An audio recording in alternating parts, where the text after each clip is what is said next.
Hello everyone, welcome for a new video. Today we are talking about...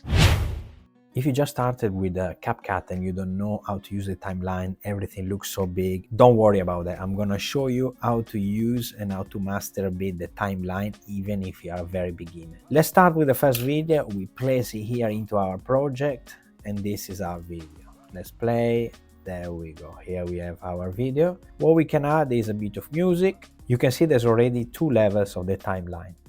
One is the top and one is the bottom. I can also mute, so if I want to work on my video without playing the music, I can, and I can unmute the music. Let's say I want to put a title or a sticker on top. Let's try.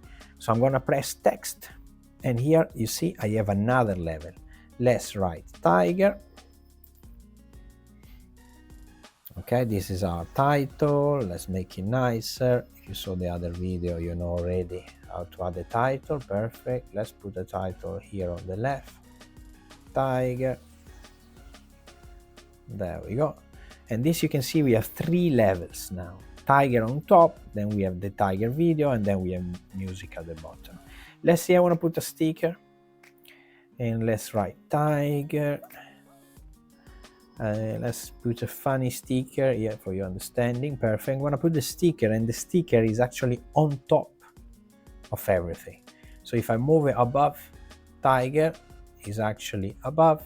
Let's try to put tiger on top, and now our sticker will be at the bottom. The higher the level here, the higher will be our image or our sticker or our effect. Let's say I want to add a filter. Don't forget to like the video and subscribe to the channel. Let's add a filter, maybe something like this. Let's give it a bit of a color. Okay, so now our filter is above everything, but I don't like how tiger is here, the title. I still want it white. So what I'm gonna do is move in this filter at the bottom there. And you can see the tiger is still very nice. Can we have extra level of sound? Yes, we can. So what I'm gonna do now, I'm gonna punch in this title. So I'm gonna press tiger. I'm gonna put a little animation. So I'm gonna move it. Let's say I wanna move it slide right. I wanna slide in. Perfect. And let's slide in just after our little tiger on there. So we're gonna slide it from the other side. So I'm gonna go slide left. Perfect. Yeah, little cute effect. Perfect. And now I'm gonna put another level of audio. I'm gonna put a sound effect. Let's give it a bit of a whoosh. Swish whoosh. One.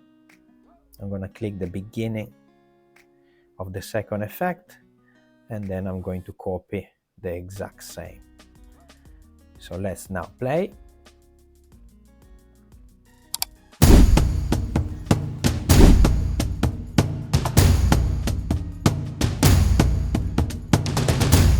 This is how basically the timeline works. If I want to mute the effect, the swoosh, I don't want to hear it, I can just press here, and if I play again, no more effects. So I can select or deselect at any time everything that I need. Let's say I want to work on something without looking at the filters. I'm just going to press this button here, and I can hide the track. In the case, sometimes when you're working, you're moving items by mistake. There's also another option. You can press this button, so lock track. So basically, this track is locked. If I click on the little tiger, everything will come out, but not the little tiger.